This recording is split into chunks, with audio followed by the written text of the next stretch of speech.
My fiancé, who had loved me for 8 years, had gone missing. I searched for him for 3 whole years. When I finally found him, I heard he had lost his memory and was planning to get married. As my heart twisted with pain, I overheard him saying to someone, "If Lynn hears that I'm marrying someone else, she'll go crazy.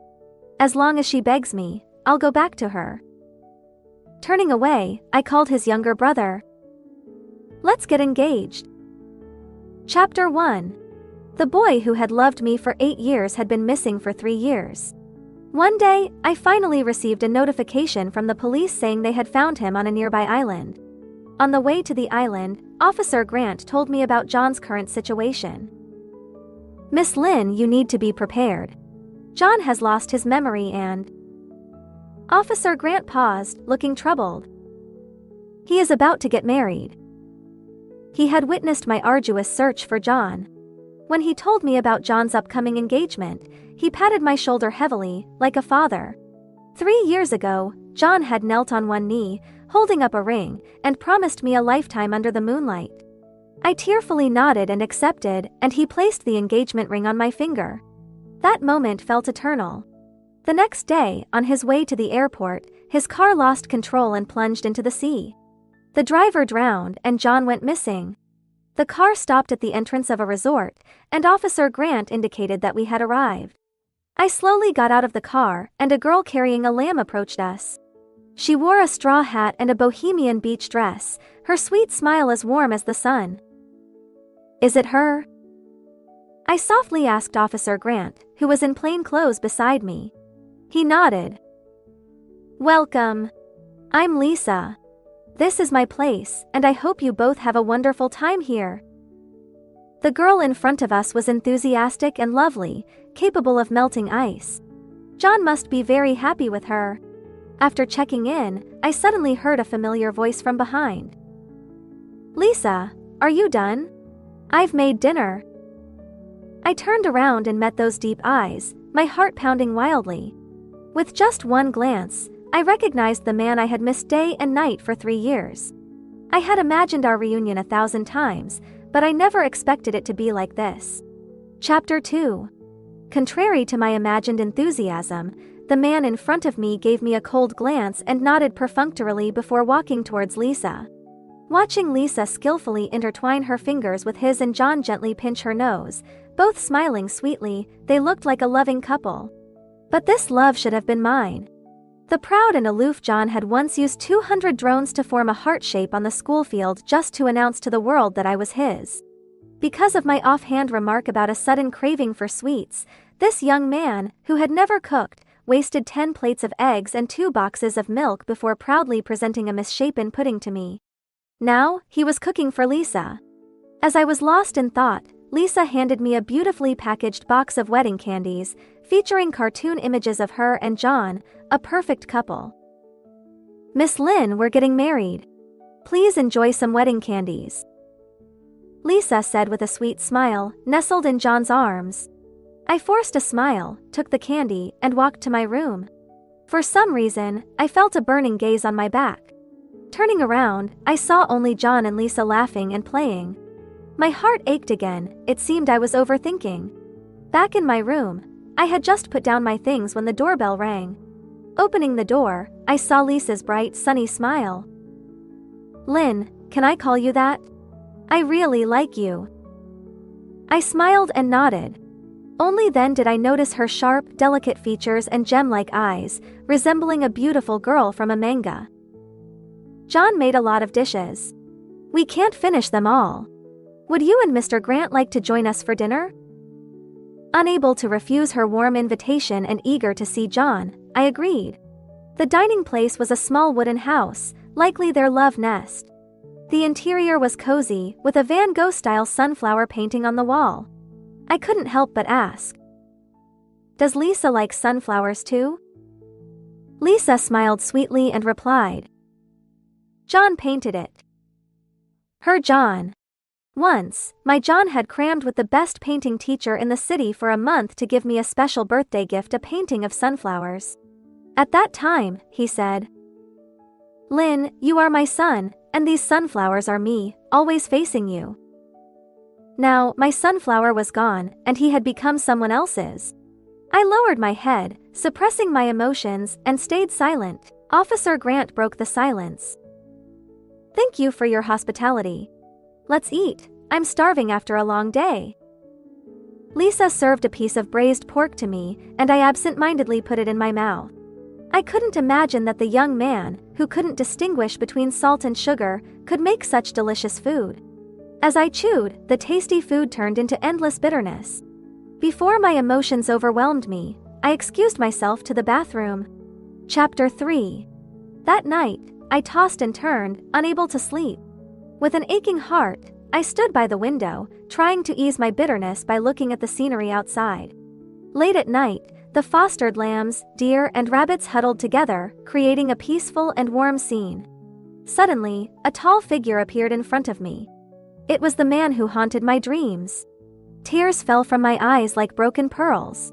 Before coming, I had imagined that even if he lost his memory, he would remember me and our past upon seeing me. But now, he only gave me a fleeting, indifferent glance. The sorrow and unwillingness in my heart reached a peak. I couldn't endure this torment any longer. I opened the door and went out.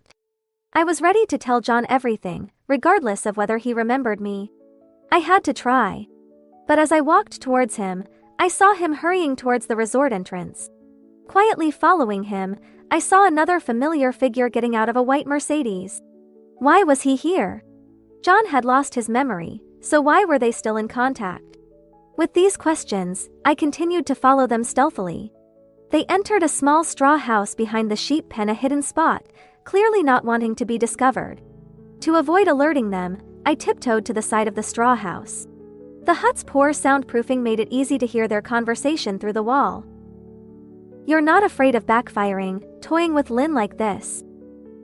I heard Simon's voice. My pupils contracted. They were discussing me. But hadn't John lost his memory? Seeing me marry someone else, Lynn must be frantic now.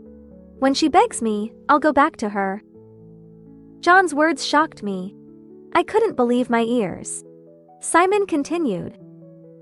"I haven't told anyone about your memory recovery. Everyone thinks I'm just a local villager giving the police a tip. Loyal enough, right?" My mind went blank. I couldn't hear their conversation anymore. When I came to, I silently returned to my room. So, John remembered me. He had regained his memory. But instead of feeling joy, I felt a chilling betrayal. Composing myself, I called Sean. "Sean, let's get engaged." It was time to resolve our tangled relationship. Chapter 4. The next day, I found Lisa and put my engagement ring on her finger. "Lisa, this is my wedding gift to you. This ring was given to me by a boy who once loved me deeply, but he has left me forever. Now I give it to you, hoping you will always be loved. I wish you happiness." Lisa loved the ring and was moved to tears. "Lynn, are you sure? This is your bond." I shook my head. "I'm ready to start a new relationship." Lisa understood and hugged me, whispering, "Lynn, you deserve the best." I nodded, gently pushing her away, asking, "Is there anything I can help with for your wedding?" She thought for a moment and shyly smiled. "Could you be my bridesmaid?" I agreed readily, also curious about John's reaction. As if summoned, John appeared at the lobby entrance. Simon was nowhere to be seen, likely having left overnight. Seeing me, John kept his cold demeanor until Lisa showed him the ring I had given her. This was given to Lynn by her ex-boyfriend, but he's no longer around. John's smile froze, his Adam's apple bobbed, and he spoke with difficulty. "He's gone?" Lisa nodded sadly, then smiled again. "But Lynn has found her true love." John's face turned pale with panic. Lisa noticed his discomfort and quickly asked, "John, why do you look so unwell?" He stammered about not having breakfast and feeling faint. I smirked inwardly. Lisa opened a box of wedding candies and fed him a piece of chocolate, scolding, "You've been through a lot. How can you skip breakfast?" John said nothing, obediently accepting the chocolate like a child. Chapter 5. At noon, Officer Grant left for work. After seeing him off, John suddenly grabbed my hand. "Lynn, why did you take off the engagement ring I gave you?" I shook his hand off, replying coldly, "Mr. John, your fiancée is Lisa." "Lynn, I remember everything. That night under the cherry blossom tree, under the moonlight, you accepted my proposal. It was the happiest day of my life." He tried to hold my hand, but a black Maybach pulled up at the manor entrance. A tall, imposing man who looked remarkably similar to John got out. He shouted at John, "Brother, show some respect to my fiancée." It was John's brother, Sean. Seeing Sean, John seemed to go mad, punching him in the face, and Sean retaliated with a kick to his chest. The two quickly wrestled, neither yielding, until Lisa intervened. She protected John, yelling at Sean, "Who are you to cause trouble here?" Sean sneered, "I'm your future brother-in-law and Lynn's fiancé." Hearing this, John became agitated, trying to charge at Sean but was held back by Lisa, only able to shout, "What kind of fiancé are you? Are you trying to steal your brother's woman?" Lisa looked at me, confused but soon understanding. I nodded, confirming her thoughts. Lisa's gem-like eyes lost their sparkle as she lowered her hands and walked silently back into the manor. Watching her sad figure, my heart ached. I walked over and took Sean's hand, leading him to our room.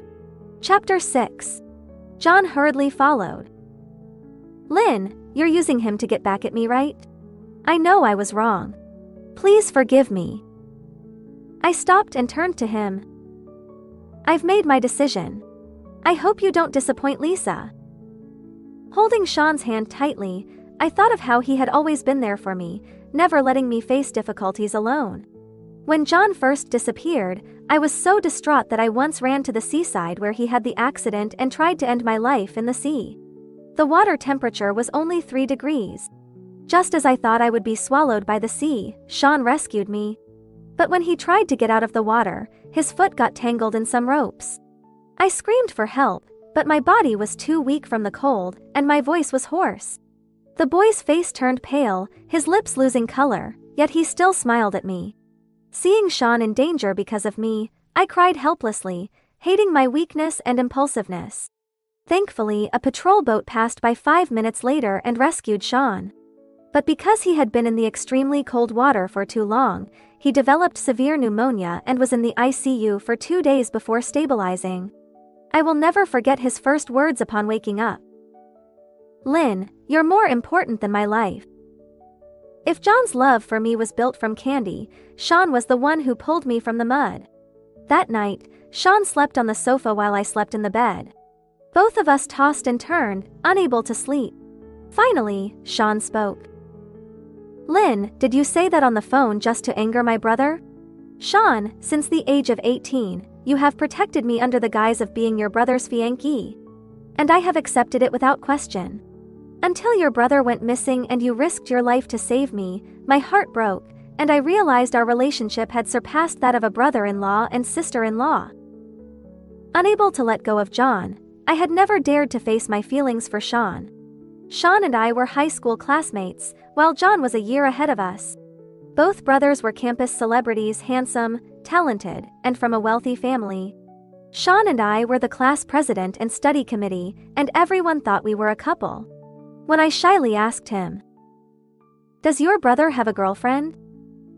He arranged for me to meet John at graduation, even hiding a tie clip with my engraved initials in the bouquet I gave him.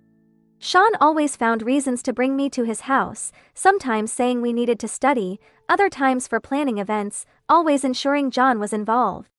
The more we interacted, the more John found my clumsiness endearing, and he started teasing me. Eventually, we confirmed our relationship. And Sean, always in public, would say, "This is my sister-in-law, and it's my duty to take care of her." Until the night John proposed, Sean was the only witness, helping behind the scenes.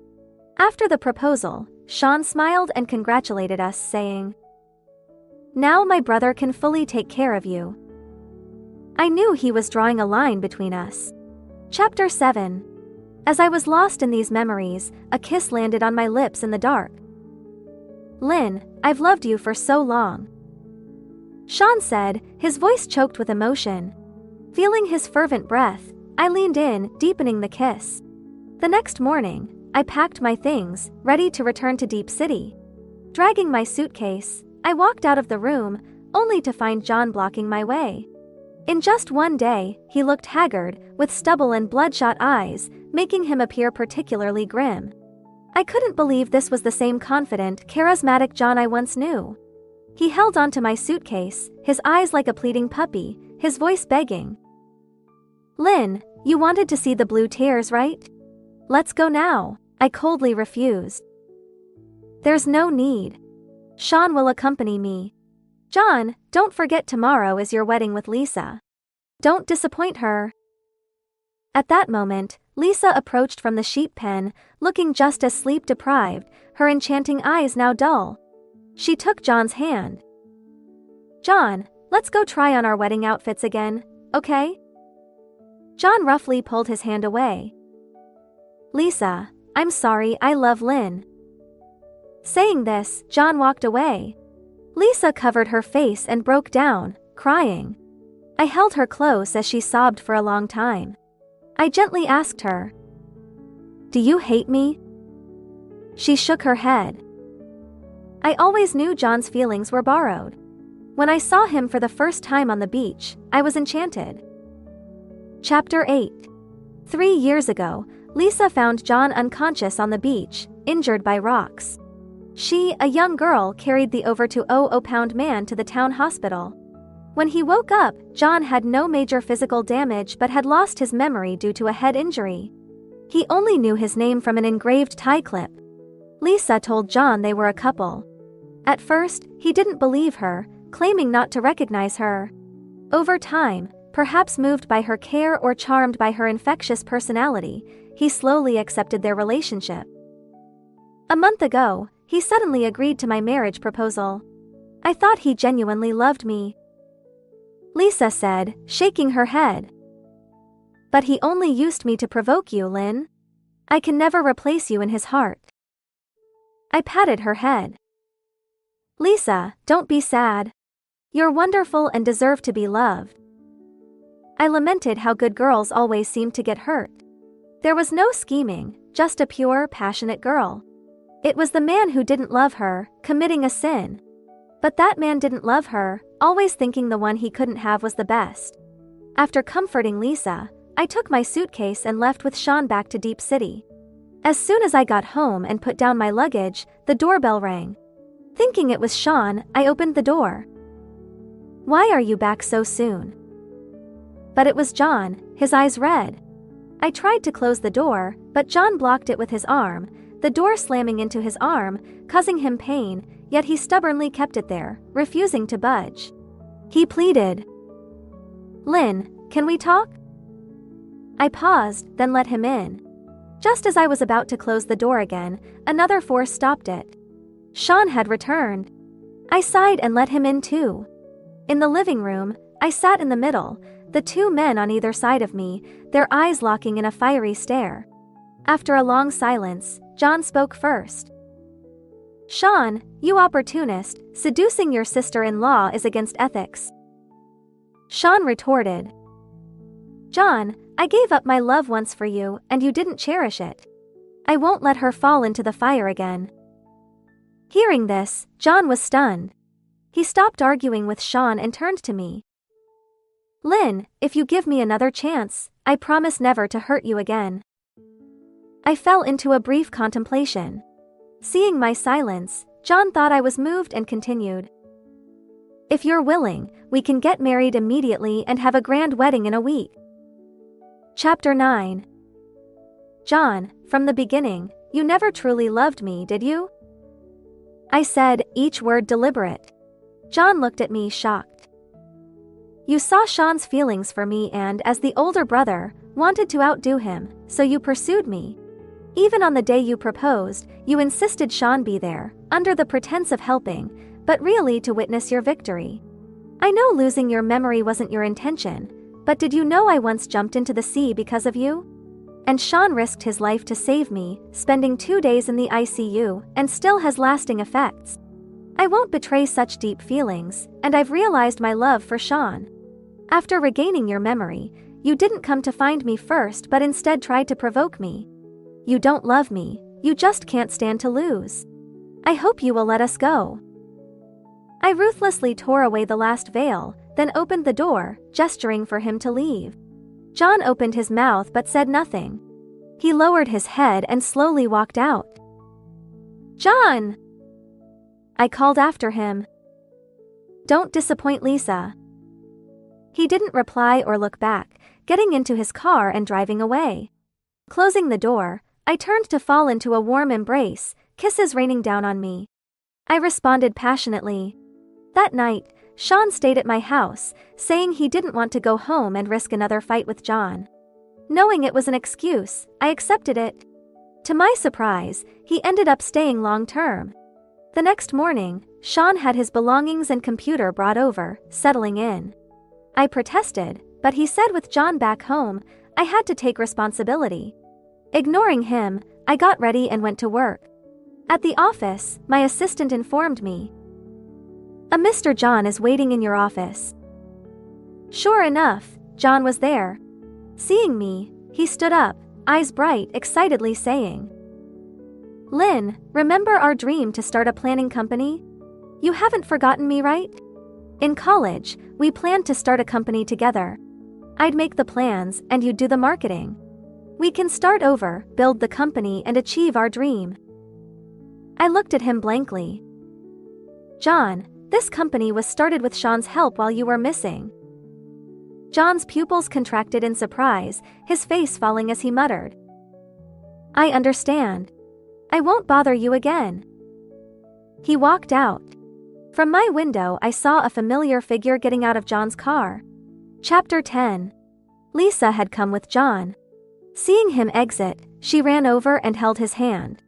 John's face remained expressionless as Lisa spoke animatedly. Suddenly, John raised his hand and slapped Lisa hard, shouting, "Get lost!" The shout was so loud I could hear it clearly from the second floor. Lisa, in tears, removed the ring I gave her and threw it at John before running away. After she left, John picked up the ring, got back in his car, and drove off. I sighed softly, feeling sorry for Lisa, her sincere heart wasted on a man who didn't appreciate her. Staring at him so intensely, I might get jealous. Sean's voice came from behind, sarcastic. I turned and smiled. "Since when is the great Sean Shen so insecure?" Sean wrapped his arms around my neck, his eyes burning into mine, pouting. "Unless you give me a title." Then, he knelt on one knee, taking out a small box and revealing a diamond ring. "Lynn, will you marry me? I've waited 12 years for this day." I nodded, extending my left hand. As Sean slipped the ring on my finger, thunderous applause erupted outside. I realized he had left the door open. I glared at him, and he shrugged innocently. Good news should be shared. My secretary led the cheers. "Congratulations to Mr. and Mrs. Shen. Wishing you lots of happiness and many children." Amid the lively celebration, we escaped the office and went straight to the city hall to get our marriage certificate. Chapter 11. Later, I heard that John returned to the resort but found Lisa gone. In their shared room, he discovered her journal. On the first page was a drawing of an unconscious boy on the beach and the words, "Today I found a merman on the beach. I carried him to the hospital. I want to be his hero."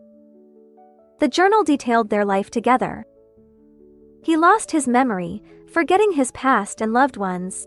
But it's okay, he still has me. I will give him the world. Hang in there. He finally accepted me as his girlfriend. So happy. After proposing to him 99 times, he finally agreed. It's AM now, and I'm too excited to sleep.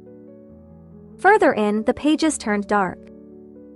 He remembered everything, his true love, and I was just a tool. Marrying me was to provoke her. The final entry read, I went to Deep City to find him, hoping for one last chance. But he slapped me and blamed me for Lynn not forgiving him. That slap shattered my dream and woke me up. Goodbye, John. Lisa handed the resort over to a professional manager and left. No one knew where she went. John stayed at the resort for a week, hugging Lisa's favorite lamb and talking to himself. Chapter 12. Epilogue. Sean. In my first year of high school, I met a very special girl. She was the class monitor but always led the classmates outside to play instead of studying. I loved teasing her, pulling her pigtails, and scolding her for misbehaving. Lynn, did you ask my permission to take the class outside? Who will answer to the teachers? She would stick out her tongue playfully and ignore me. Our classmates teased us, calling us a bickering couple. Once, I overheard some girls gossiping. Lynn only gets away with things because she likes Sean. She should know her place. I know, right? Sean is so handsome and rich. Lynn should look in the mirror. I couldn't take it anymore and sternly told them. No, it's me trying to get Lynn's attention. Don't get it twisted. One day, Lynn came to me, stammering. I thought she was going to confess, but she asked, Sean, does your brother have a girlfriend? It turned out she liked John. Loving someone means wanting to see them happy, right? I began creating opportunities for them to be together, praising Lynn in front of my brother. Eventually, it worked.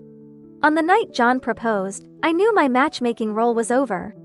That night, I went to a bar and drank 10 Long Island iced teas. The next afternoon, I woke up at PM to a chaotic house. My brother had an accident and disappeared. Epilogue. Lisa. One day, I was at the beach, walking back from buying fish, when I saw someone by the rocks. It was a handsome boy. I checked his breathing. He was alive but badly injured. I had to get him to the hospital. I carried him, dragging him to the town hospital, feeling like a superhero. He was unconscious for 3 days. When he woke up, he seemed to remember nothing. I told him I was his girlfriend. From his tie clip, I knew his name was John. That was all I knew about him. I brought him to live with me at the resort. He was more capable than I imagined, helping the business thrive and even getting media attention. Eventually, he accepted me as his girlfriend, though still somewhat distant. I believed in persistence. Didn't they say girls chasing boys was easy? As we grew closer, I proposed marriage multiple times, but he refused. One day, he had a terrible headache. I held him, crying, until he fell asleep. The next morning, he woke up and said, Lisa, let's get married. I was ecstatic. I started planning our wedding, finally able to use the dress and suit I had designed. But I didn't expect it all to crumble. When 2 guests arrived, including a beautiful woman, I was drawn to her and invited her to be my bridesmaid. She was kind and gave me an engagement ring as a gift. I didn't know it was the ring John had given her. I only realized when I saw John fighting with another man who looked like him. Our wedding was just a ploy to provoke her. John remembered his true love and had no place for me. As the chapters unfold, we see the complexity of human relationships and the enduring power of true love. The characters navigate through betrayal, heartbreak, and rediscovery, ultimately finding their paths and understanding the value of genuine affection and commitment.